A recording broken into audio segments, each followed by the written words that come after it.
12 of Role Play Grow, the podcast for tabletop entrepreneurs, creators, and fans. I am Courtney Stover of Lightheart Adventures, and in this podcast, we talk to the creators behind the brands and the tabletop roleplay gaming space about who they are and how they are turning their passion for gaming into a career. Today's guest is JB Little, also known as the best-selling ttrpg author, reviewer, and game designer, DropTheDie. With bestsellers like Taverns and Taprooms, his compact 4x6 character sheets, and a whole lot more, he has a wealth of knowledge to share about publishing on DM's Guild. We definitely dive into that, but you'll also learn about how he became a professional product reviewer. JB is a delight, and I know that all of you writers out there will be able to learn a lot about finding success on DM's Guild during this conversation. So we will get to the interview in just a bit, but first, I did promise a couple episodes back that I would occasionally drop in some updates on the Lightheart business life. Hey, this is technically a business podcast, so I feel like I should probably mention things that we're trying ourselves from time to time. And hopefully you find it kind of interesting to see what we're up to as well. So I am really excited to say that very soon we should have a new map pack available for purchase on DM's Guild. Britton has been hard at work over the last month developing several maps for Candlekeep Mysteries, and he's getting pretty close to finished. If you want to check out some of his work in progress, I just made us a TikTok account and I'm posting some time-lapse videos of him drawing. I will be honest, I have no idea what I'm doing on TikTok, and I feel entirely too old for this platform. But we're figuring it out, and I'm really enjoying making the time-lapse videos. You can find us on TikTok at Lightheart Adventures. Eventually, I might start posting things related to the podcast there too, but I don't really know what that'll look like yet. Either way, the map pack should be out pretty soon on DM's Guild, so make sure that you're following us on Instagram or Twitter, and we will get that announcement out there. So lastly, before we dive in, the affiliate that I am featuring today is Dice Envy. David Darris was our very first guest on the show back in episode 1, and his company makes some really pretty dice. My current favorite of what they do is the Edge Boss dice, which are these gorgeous black metal dice with a striped enamel. The original is blue, and it's my favorite, but they also have red now. The blue or red enamel is kind of sparkly too, so it's really cool how it's interwoven. They're really pretty, but we really have enjoyed all of the different dice that we have gotten from them. When you are ready to grab yourself some dice, use code Lightheart, ADV, for 10% off your order, and you'll also help support the show. All right, it is time to go chat with JB.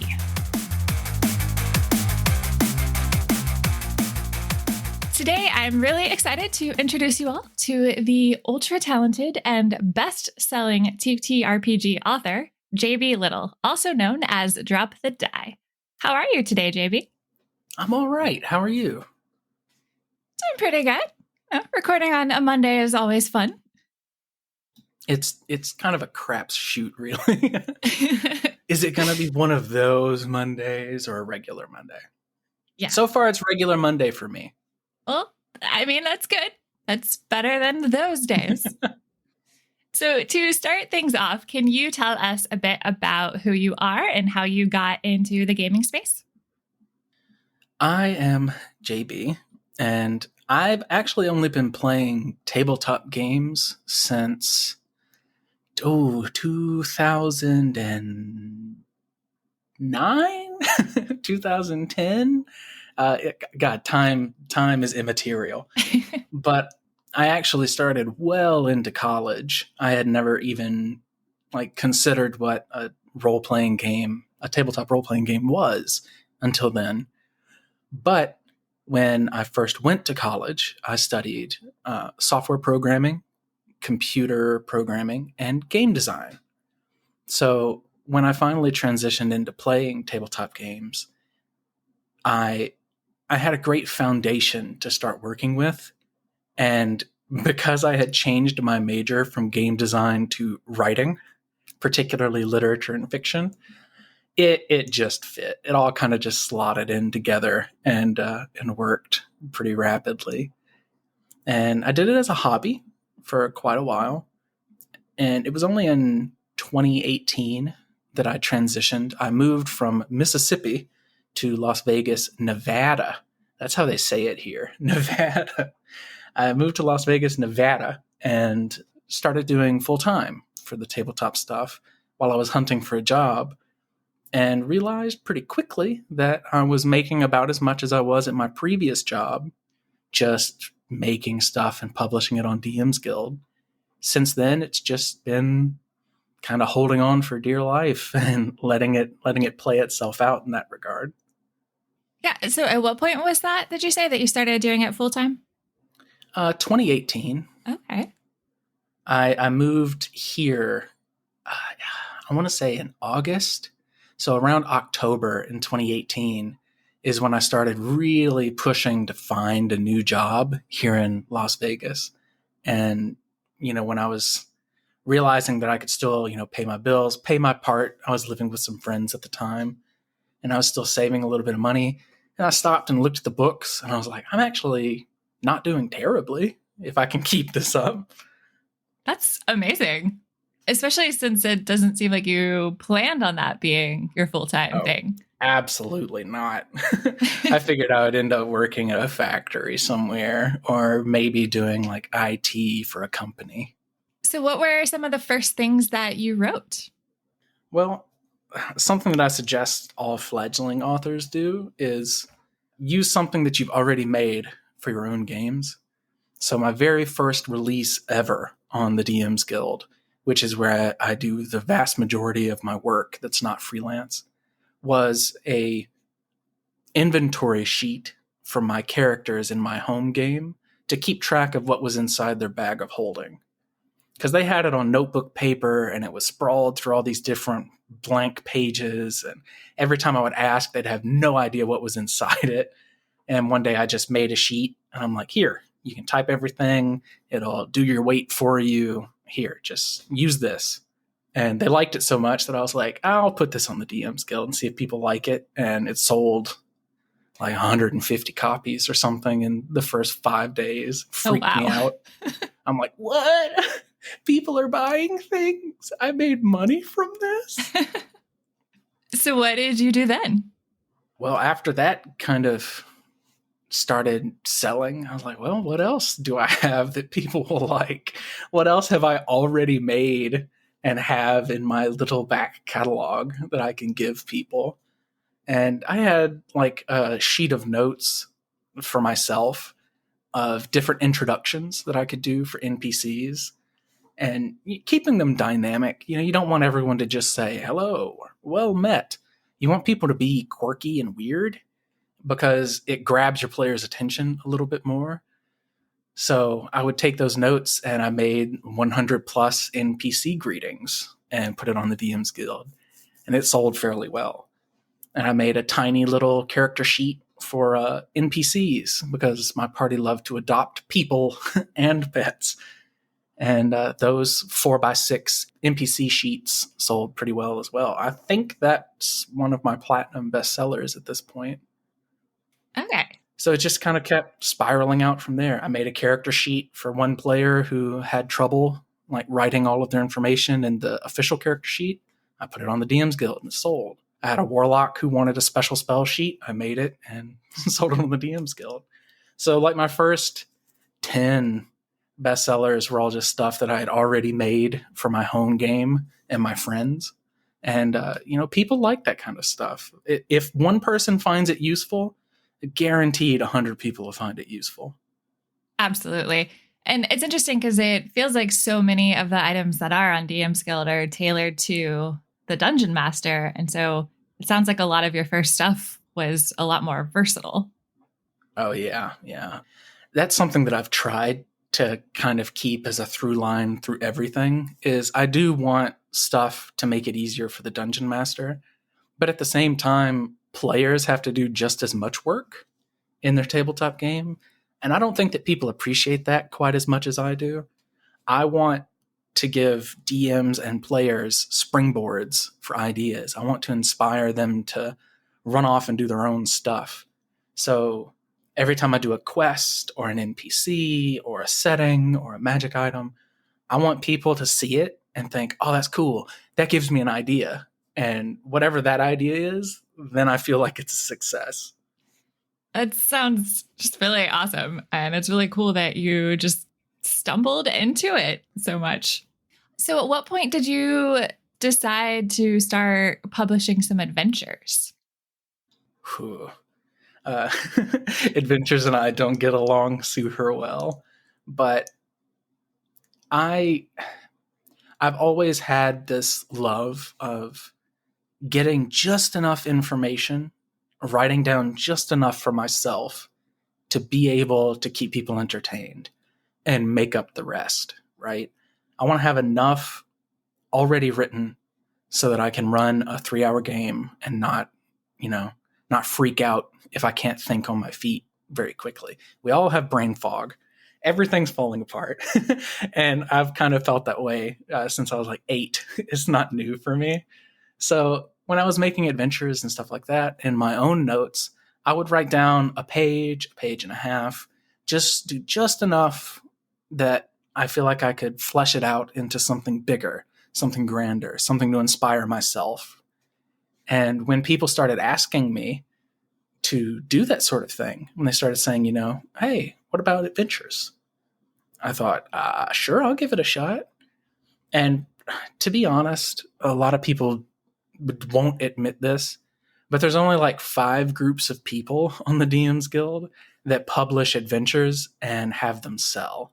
Adventures are very, very hard to move.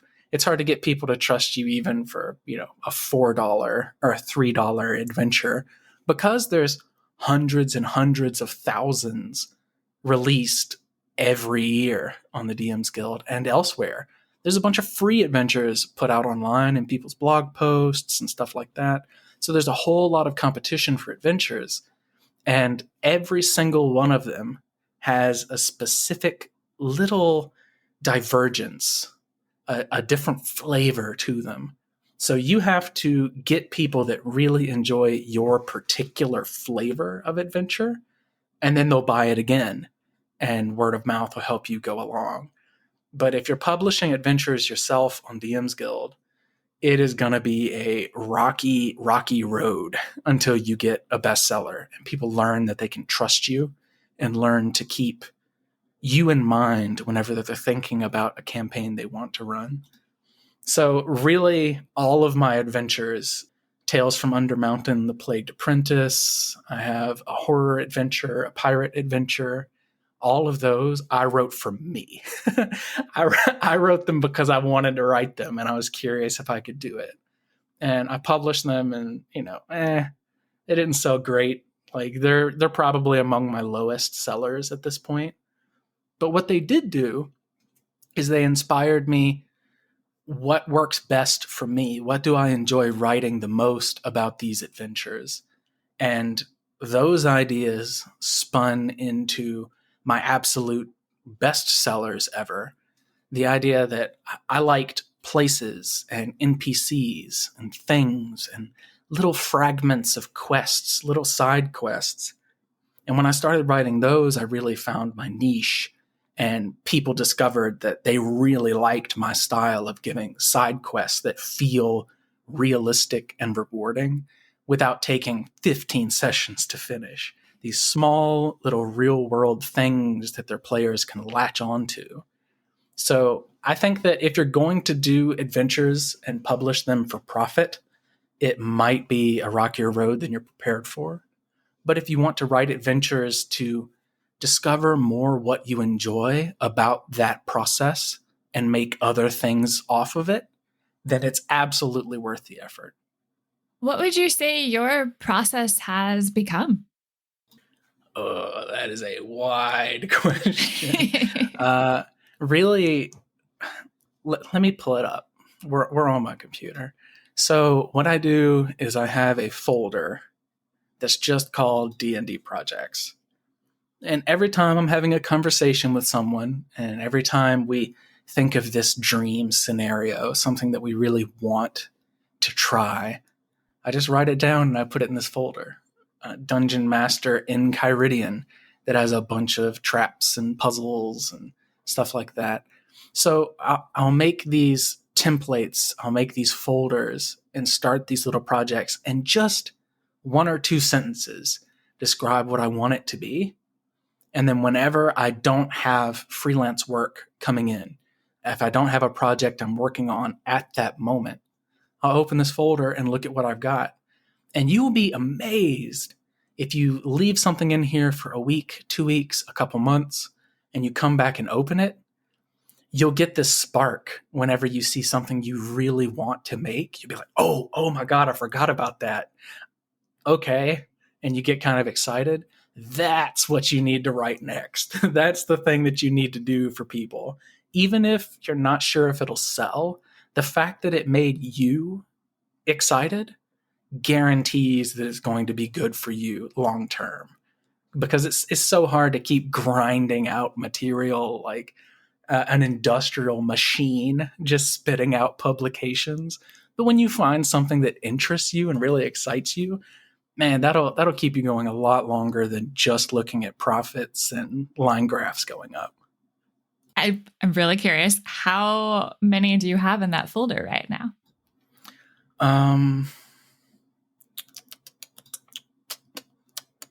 31. Okay. It looks like. It can be anything. I have 4 adventures. I have 3 like campaign ideas, 2 world book ideas. I even just have some pictures that are creatures. I'm like, yes, put this in a book. And it'll just be something like, I could make an entire book of monsters based around libraries. So there's this book golem picture sitting in this folder. I'm like, oh, that's so cool. That does sound fun. I recently played in a campaign where we did have a dungeon in a library, and there were origami. So it was paper gammon, and it was amazing. I even have one. I didn't remember this was in here. I have one called The Crypt of Cuddly Creatures. Okay. Oh my gosh, what? I got to do that at one time. There's not even a sentence inside it. It's just a title. Yeah, I got to make that. I will 100% buy that the day it comes out. Whatever that winds up being, that sounds amazing. Okay, so inspirations comes in whatever form it may, and you'll add it to this folder. And then when you do have the time to kind of work on something, you can answer this about if it's going to be just a supplement or a side quest, but what are your next steps? Like, how much time do you like to devote to these different types of things? Well, that's kind of a rough one because I feel like in our modern society, and a lot of people listening to this and a lot of people in this sphere will kind of flirt with these ideas and realize that they're a little harmful. The idea of monetizing every single minute of your time. Like, we always want our side hustles to make money. We want our hobbies to make money. We want our day job to make money. Why would we spend an hour cooking this thing when we can do something in 10 minutes and then go make more money? It can be daunting to know how much time to invest in something you're not sure will pay you, right? I completely understand that. I am with you, dear listener. I know the struggle. But you really just have to feel it out, and you really have to know where to invest what emotions and what thoughts and time you have right now. I'm currently in a freelance position. I've been contracted with 3 different companies at the moment, all NDA, so I can't get into too much, but I can tell you how many. And the thing is, I know that I have a timeline for each of those, and I know how to manage my time. And it's usually do everything at the last possible minute because I thrive off of knowing that the headsman's axe is coming down. But at the same time, I know that I can only do my best work when my mind is in the right spot for it. So right now, I'm actually working on a side project. Some people who know me from Twitter and know me in real life may know that since December, I've had quite a few health concerns crop up, and that's really put my mind in a weird spot, and it's hard to focus on editing and layout It's hard to do the stuff that I've been freelance to do. So instead, I'm putting my mind into a project that has inspired me and made me enthusiastic. And the fact that I have multiple things to put my time into, like my personal tabletop project right now, that I'm not really going to talk about because it's like barely even 70% done. I don't even know if I'm going to publish it yet. But the fact that I have multiple projects to do that with means that I don't feel like I'm wasting time. I don't feel like I'm hopelessly lost. I always have something to turn my attention to. And that's what my idea for the folder is. If I get to a point where I just can't think about one project anymore, I have others that I can turn to, other things that I can put my time into. And it does take experience or long conversation with your peers or listening to stuff like this to realize when you've hit that point that something is going from a side project to an actual thing you need to invest your time in. And for me, when I realize that I've done more than 70% of the work already myself, that's when I want to bring people on. That's when I want to see it to its conclusion and I want to push it the rest of the way and get it out there for the world. I feel like so many times new creators, new writers, and new designers will put every waking moment of themselves into a project for 2, 3, 5, 8 months. And then when they're almost ready to hit the publish button, they just can't take it anymore. They just cannot stomach another second of thinking about that project. And it ends up going on a shelf. And that's soul crushing when you put all that time and work into something and then you just can't push yourself over the edge to publish it. So for me, invest what time you can. As soon as you're sick of a project, stop working on it. Go work on something else. When you think that your work isn't up to par, when you don't think that you're putting in your best effort for a project, work on something else for a day, 2 days.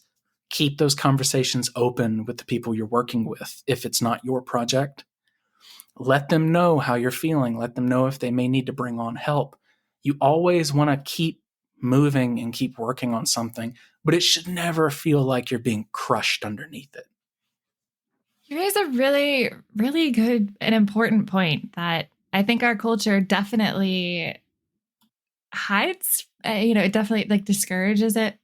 And that it is so important to have that balance, especially if you are in a creative industry. That, like, yeah, everybody wants their passion and their side hustle to become their full-time thing, but you don't want to lose yourself into like the neediness of not being able to enjoy what you're working on anymore. Exactly. It's a hard line to walk, but it's one that you have to kind of gauge for yourself. Only you know when something is gotten to the point where you kind of hate it.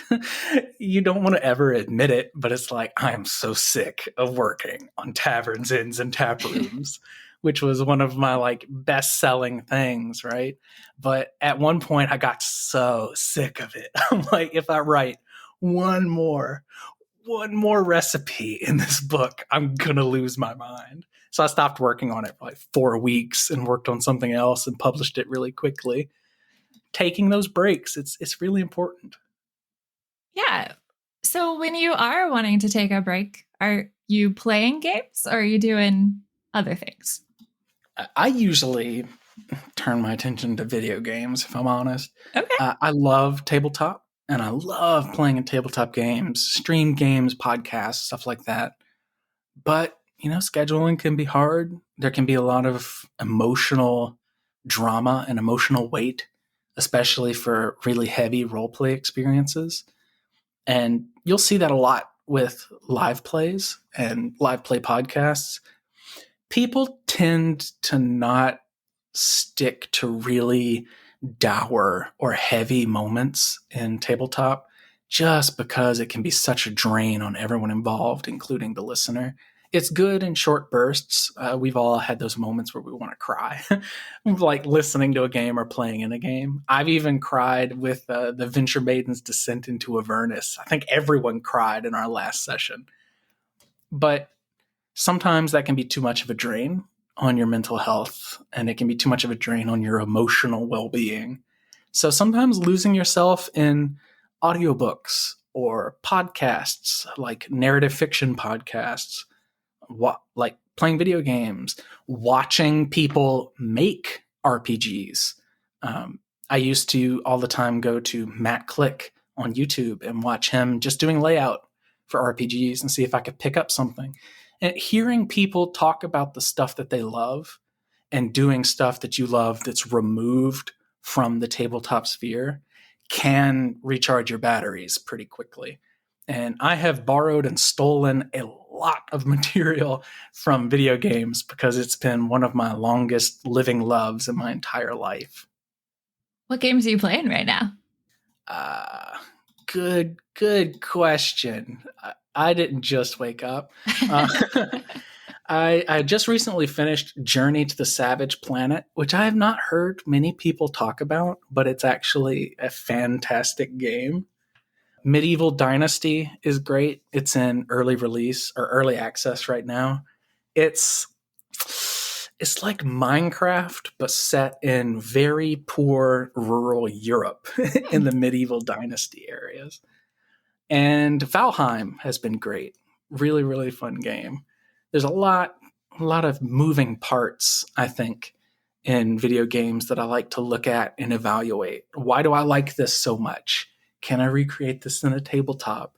So getting your mind worked up in that way can be fantastic. So even when you're trying to take a break, you're still thinking about how you can use it.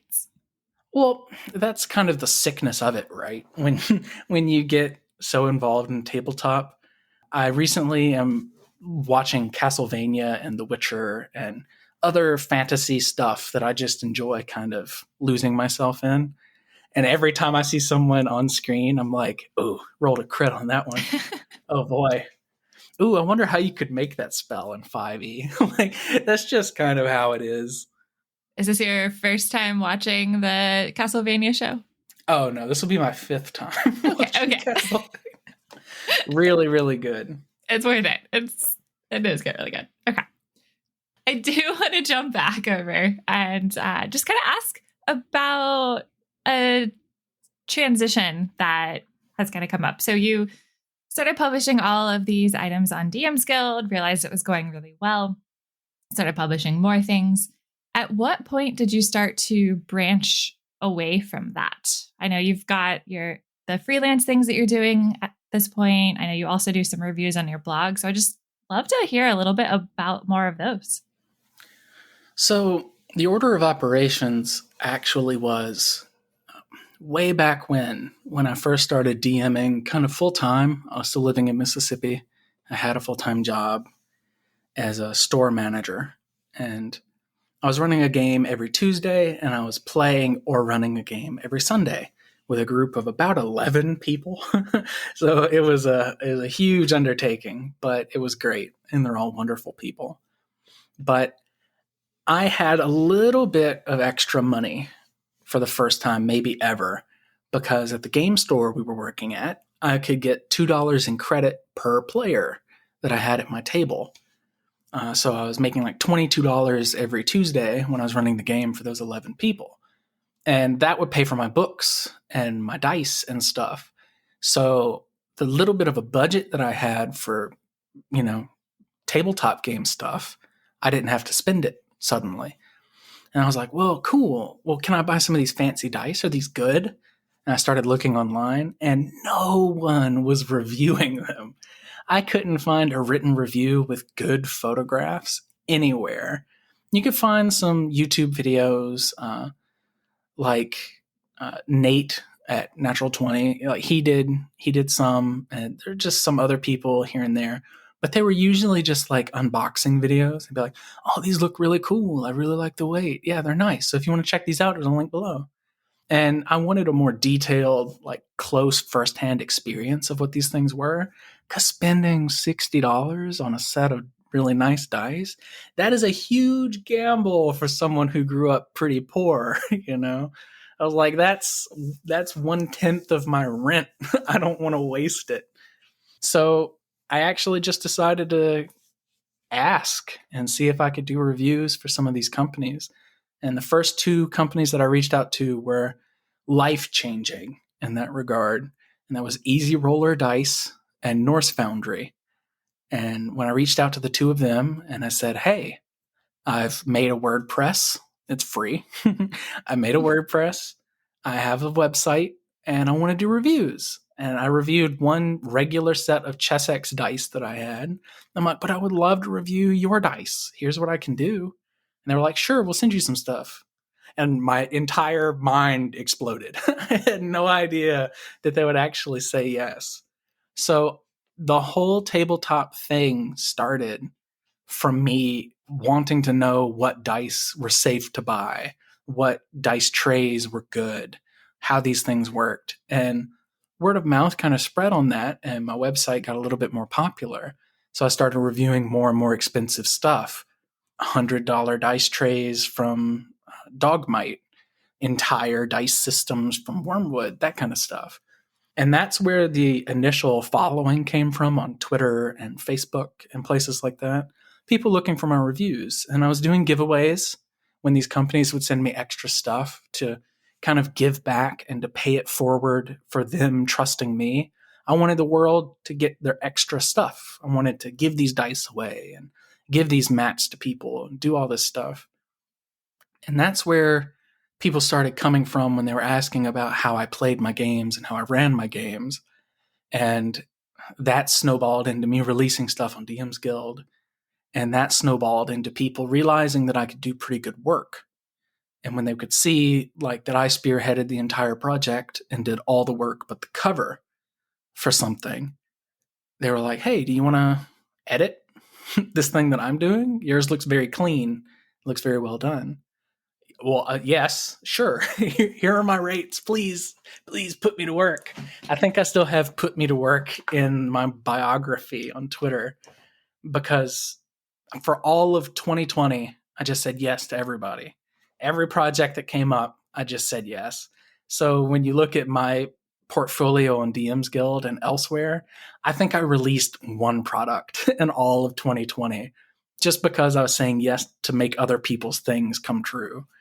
And it's such a sharp transition, is what you called it. I think it works best. I went from reviewing stuff to releasing stuff to publishing my own stuff to working with people. And working with people has made me such a better designer, writer, editor, and layout artist that my own products, when I start releasing them again, are going to be miles and miles better than the stuff that I used to release and be super proud of. I look back on my first releases and I'm a little cringed out. I'm like, oh God, people paid for that. But they're perfectly happy and they still have good reviews. I'm like, oh, please trust that I've changed since then. I honestly, I get that. We release, I say we, I help with the business side. Brenton does all of the actual creating parts of things. But yeah, we released a couple of map packs back at the end of 2019. And now we look at them and we're like, no, we have to update that. We can't stand by that old version. I mean, I feel the same way. I did a couple of updates myself, and it can be pretty cathartic.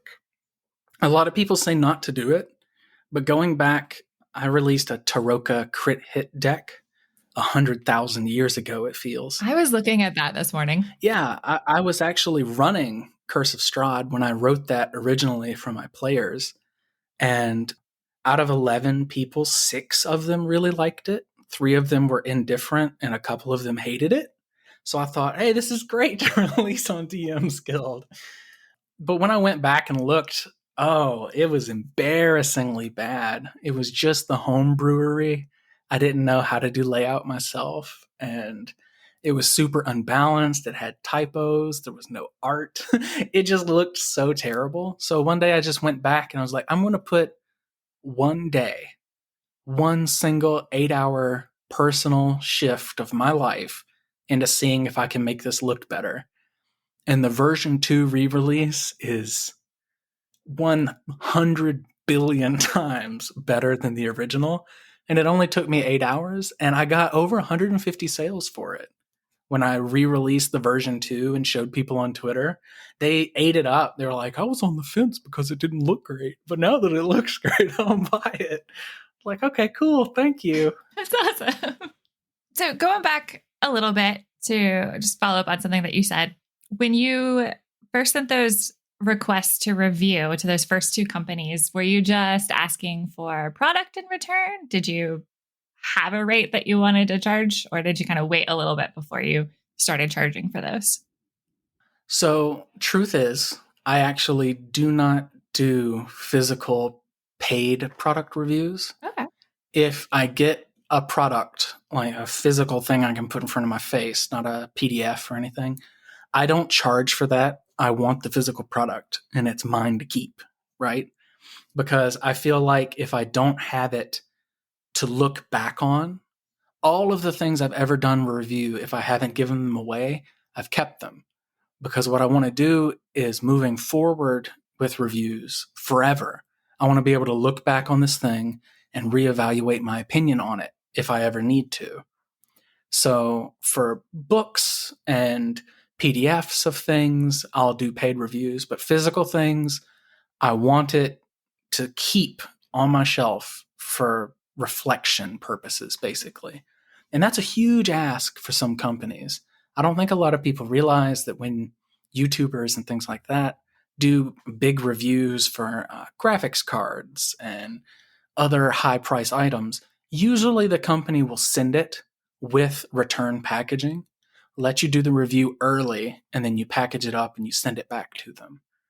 And for me, whenever they ask for rates, I just tell them ownership of this product falls to me so that I can keep it. I can use it in previous reviews. I can use it in photo shoots for future reviews, and I can do comparisons for it. And 9 times out of 10, the company will be okay with that. One time I had a company reach out and they were like, we want you to review our $2,500 gaming table. It was not Wormwood. I'll just say that. Don't put words in my mouth. It was not Wormwood. I had never heard of the company before. I'm like, absolutely, but you have to give me the table. And they're like, oh, we don't think so. I'm like, I am not accepting a $3,000 thing that I could mess up. No, thank you. Tip the camera over accidentally and scratch it, and then I have to pay for a 3,000. No way. Yeah, that would be terrifying. The stress. I would review it negatively just because I'd be too afraid to mess with it. That is a really cool distinction, though. I like that. I appreciate it. And I feel like the majority of companies probably appreciate that too. That you would kind of take the time to not just do a rushed, okay, I've had it for 3 days and I'm sending it back, but really analyzing it. It's difficult because you want people to trust in your opinion when you're doing a review for an item, but they don't have any reason to. If they don't know you personally, they don't know if you're being trustworthy. They don't know if you're getting paid $1,000 to say that something's great. So I hope by not accepting payment for physical objects that people understand I'm not being paid to speak it up. I'm not being told, that it's better than it is and being told to do that. But people will still be upset and they'll say, but you got to keep it. I'm like, well, yeah, I made $1.38 from advertisement on my website last year.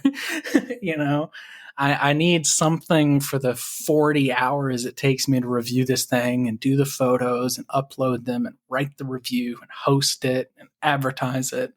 So usually I think that the exchange there is all right. If someone wants me to review, a $3 or $4 product, something that I couldn't possibly write a review for, I'm still happy to do it and happy to show people.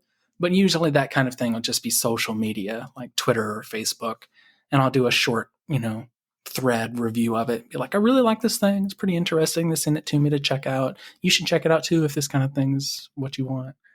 But for bigger products, I don't know. Keeping impartiality is very difficult when so many people have learned on the internet to not trust reviewers. Once that trust is broken, it's really hard to get it back. Yeah, that makes a lot of sense. And it is always that question as a reader of just like, okay, well, if they're getting paid for this, then why would they talk bad about it? Mm-hmm. Anytime I see someone do a promotion for Norton antivirus, I'm usually like, I hope that they paid you really well. Looking back at just the journey that you have taken up until this point, if you were to just start all over, is there anything that you would do differently?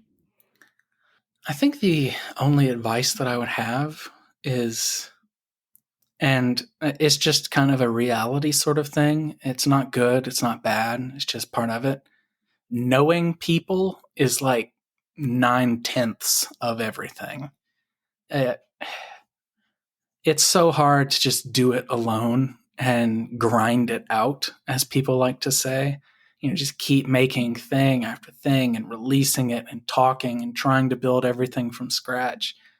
Having people that you appreciate and that you enjoy, people that you're friendly with, even if you're not friends, that are peers, people are doing the same thing that you are.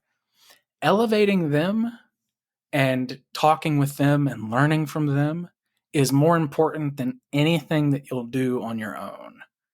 And that is so, so difficult. The very first time that I went to a convention ever was in 2019, right before the pandemic, obviously. And 2019, I met maybe 50 people at D&D Live, the Descent into Avernus release. And then at PAX Unplugged, I met maybe 100, 150 people later that year. I got more work from those two conventions that cost me maybe $500 total to go to both. I got more work from those two conventions than the previous 4 years of doing stuff on my own. That it's just, you got to find people that you want to work with, people that you want to invest in, be friends with, peers in your community that you can talk to and exchange information with. It matters so much more than I ever thought it would. That's wild. Like, how did all that business come about? Did you have a booth? Were you just introducing yourself to people? I can't even imagine having a booth. My anxiety would murder me. At D&D Live, it was basically me shriveling in a corner and hoping not to be noticed and people checking on me and me being very open and honest. I think once people meet you in person, they can kind of gauge whether your personality online is really you or not. We all put on a face when we're online. We all select and choose what the world gets to see of us. But when people meet you in person, and when people sit down with you at dinner, or they share some fries from a food truck, or they're standing around waiting on an event to start and strike up a conversation with you, it's so much more raw and more emotional and easier to understand someone. And I think that going to those conventions and meeting people and saying, hey, I sincerely love your work. And they're like taken aback and completely floored by it. Oh, well, thank you. They're like, this book and this book were fantastic. This was great. I would love to get you on this project that I had in mind. It's in my folder on my computer and it says Cavern of Cuddly Creatures. Just little things like that, sharing those emotional moments and ideas. It brings the humanity back into the conversation. So afterwards, when they were like, I need an editor for this, and they remembered me at that convention saying that I had done a bunch of editing and that I have a bachelor's degree in English with an emphasis on writing and literature, they're like, maybe I'll reach out to him. Hey, JB, what are your rates? Oh my God, you reached out to me. Hello. Yes, I would love to do this. What can you afford? I'll give you whatever you can afford. And it just snowballs from there. Once you work with one or two people and they enjoy your work and they feel like they got their money's worth, they'll tell people about it. And that's part of the whole thing that I was saying. You have to find peers that you want to elevate. People elevated me because I did good work. And in turn, I help elevate them because their work is better. And it's this give and take and give and take. And the whole time, it's like climbing the rungs of a ladder together. That's just how it has to work. Doing it alone, you've got to put in the work of 5 or 10 people, when just having one other person on your side telling people you do good work does that work for you. Yeah, I really love how much this community, as you start to get to know people, and like it just grows and builds on each other. And there's just the support system is so amazing. It can be intimidating sometimes. Like any group, there are cliques. A community is a big group of people that you treat fairly equally and you try to reach out to individually when you can. But a clique are the people that they go to each other's houses. You know, they know the names of one another's cats. They FaceTime for no reason and just hang out on the weekends, that kind of thing. And, you know, you'll see a project that has the same 5 or 6 people over and over and over and over and over. It can be discouraging when you want to work with those people and you know there's no spot for you in their life. But the community is so big. You do not have to put all your eggs in that one basket. And eventually they're going to have overlaps where they can't work together, when you can ask them onto a project and have that experience you've been waiting for. You just have to realize that it's like asking people to not go to dinner with their friends and come to dinner with you. They're not sure how it's going to go. They don't know what the experience is going to be like. They want the sure thing that's worked and it's been tested. And that can be so disheartening for brand new people in the community. But just keep at it. Just keep at it and keep making friends and keep spying in on people's Twitch streams and saying supportive things. Retweet their selfies. Show them that you're not here just to make money off of their effort. You're here to actually support them, and it'll change your entire life for this industry. Jump on their tweet saying like, "Hey, I'm open for podcasts," and say hello. Yes, when they are like, "Please bring me on your podcast," and you say, "I have a podcast." Ta-da! Yes, that's how this happened, in case you're wondering, dear listeners. I mean, that's part of it. If you take 1,000 foot view of it, right? I put myself out there in a very exposed position on the end of a branch and said, I really want to be on more podcasts. I haven't been on many in 2021. I really want to be on more podcasts. And then you went out on a branch and said, I have a podcast. Like, both of those exchanges leave you a little open and a little raw, because if no one replied to my tweet, I'd have been wounded. And if you were like, you want to come on my podcast? I was like, no, you would have been wounded. So you got to take those leaps of faith and just hope that people are going to be receptive to you. It's part of it, and it sucks, but eventually you're going to meet people that really do want to elevate you and want to work with you and have you on and stuff like that. And that feeling's great. Yeah, absolutely. One question that I really like to ask on all of these episodes is, what would you say has been the most challenging part of all of this? The most challenging part. Our industry is full of gatekeepers. And people use that term very loosely. They use it a lot about a lot of things. But when I was starting out, I had a lot of people come onto my product releases, onto my YouTube videos, onto my Twitter, and basically say, you know, why do I care what you do? Why would I buy this when I can make my own? Why do I care about your reviews? Stuff like that. Why would I buy a $50 dice tray when I could just use the lid of a shoebox? Those people, ignoring them has been the most arduous part of everything for me, because one bad comment can haunt you for a long time.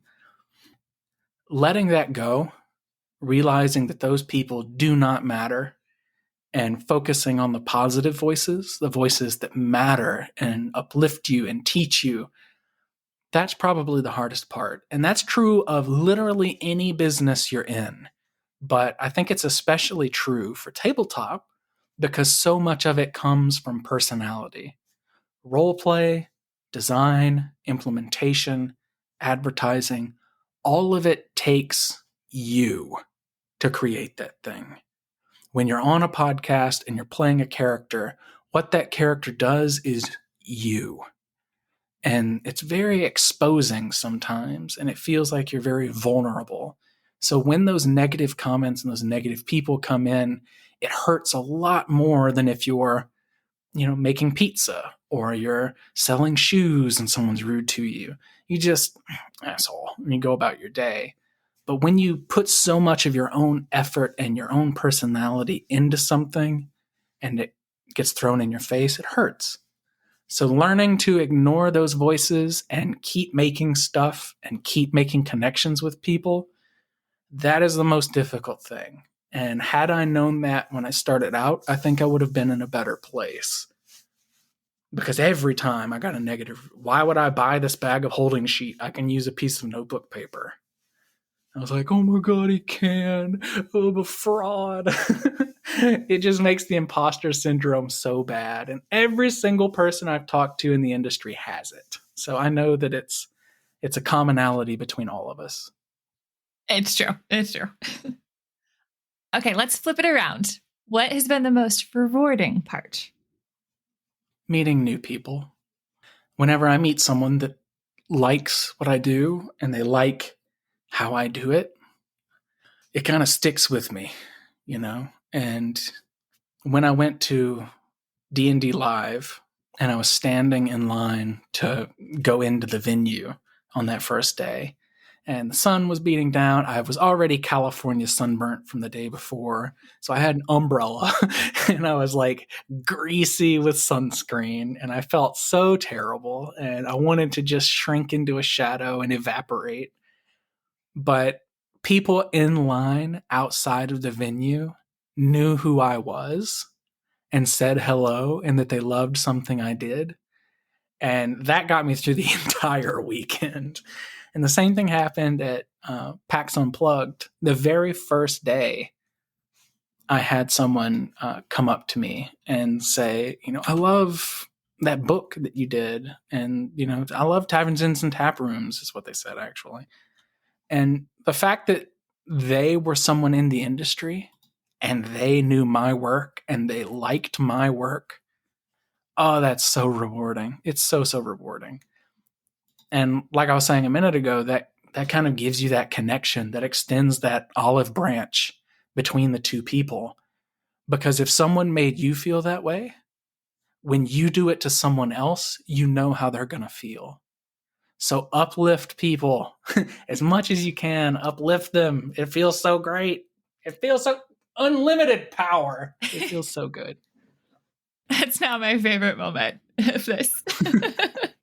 I mean, it's true though. Like, even as a person giving a compliment, when you just see how happy it makes them feel, like, I don't know. I just want everyone to support each other. Is that so much to ask for? It's it's a big ask. And so many people try to compare you to other successful individuals in the industry. Like, if I released Taverns and Taprooms today, people would be like, have you seen Strongholds and Followers from Matt Colville? I'd be like, yes, it sold 100 billion copies. I can't make something better than him in your eyes. I understand. But getting past that and just finding the people that'll work with you and uplift you and support you, that's just so good. It's so good. And I don't know that there are any other industries that have such a personal connection to the product that they manufacture and the people that, hold it in high regard, their peers. Tabletop is just so exposing in that way. And it's is scary, but also very rewarding. Absolutely. Well, as we start to kind of wind down, I know that you're under some NDAs and not necessarily wanting to talk about your kind of current side project, but are there any upcoming projects you are working on that you're excited about that you're able to talk about? I mean, I think that I can announce I'm going to be part of the Venture Maidens podcast World Book that they're going to be putting on Kickstarter. We've officially announced that that's coming, and that's fantastic. I've also been making magic items for them every other week as a Patreon reward, and that's been very good. And I feel bad that I brought it up at all and refused to talk about it. So the tabletop RPG side project, the personal project I'm working on, is a D20 system based off of the Black Hack, which is a D20 roll under system. And it's very rules light. Right now, I'm about 70% of the way through the first draft of this tabletop game, and I'm at 3,100 words. So it's going to be a very rules light tabletop, and it's based around Castlevania, Darkest Dungeons, Blasphemy, and other grimdark stuff like Demon Souls and Bloodborne. But it's very cinematic and very quick. So that's kind of what I'm working on right now between freelance projects. And I'm super excited to get people to actually playtest it, but don't expect anything from it until like May. It's March right now, so don't expect anything for at least a couple months, and then I'll probably try to put together a Kickstarter or something if I think it really has legs and can be something worth making. Well, when that happens, I am so there. I am all about every game that you just mentioned. Only a few people I've talked to aren't fans of at least one of them. So that helps. That definitely helps. It does. It really, really does. Well, JB, thank you so much for your time today. Where can people find you? Again, I'm JB Little, better known as DropTheDie, and you can find me practically everywhere at DropTheDie on Twitter, Facebook, Instagram, OnlyFans, Vampire Freaks, LinkedIn, like everywhere that I could get DropTheDie, it's probably there. And if you're buying stuff in the tabletop space, I do advise you just type in DropTheDie at checkout and see if I have a coupon, because I collect coupons like ravens collect shiny things. So you may be able to save a little bit of money. That's a good trick. Just a little something. I like saving people money. That's why I did the reviews in the first place. Fair enough. Well, again, thank you so much for coming on. I'll make sure that I've got as many of those links as I'm able to grab in the show notes. Thank you for having me. It was fun. Yeah. I know I got a little long-winded, but it's early and I have a little filter. Trust me, I want people to be long-winded on this because otherwise it's a 10-minute episode and I'm like, so what's your favorite color? Can you imagine dragging answers out of people? That'd be miserable. Right. Can you expound on that? No. When did you start gaming? I was 7. 16. And? Oh, my dad did it. I'm getting secondhand embarrassment already and it doesn't exist. So yes, thank you for not being like that and giving me lots of things and answers to my questions. Thank you so much for having me. It's been a blast. That's it for today's episode of Roll, Play, Grow. To check out the show notes, you can go to lightheartadventures.com/RPG. To keep up with every episode, please subscribe on your podcast player of choice. And if you're enjoying the show, please leave me a review. Reviews are one of the best ways to help a newer podcast get up off the ground. To follow me on Twitter, you can either find me at LightheartADV for our business account, or at Ketra, WCR, to see me tweet about other things like my dog and World of Warcraft. You can also find us as Lightheart Adventures on both Instagram and Patreon. Thank you so much for listening, and I'll see you next week on Roll, Play, Grow.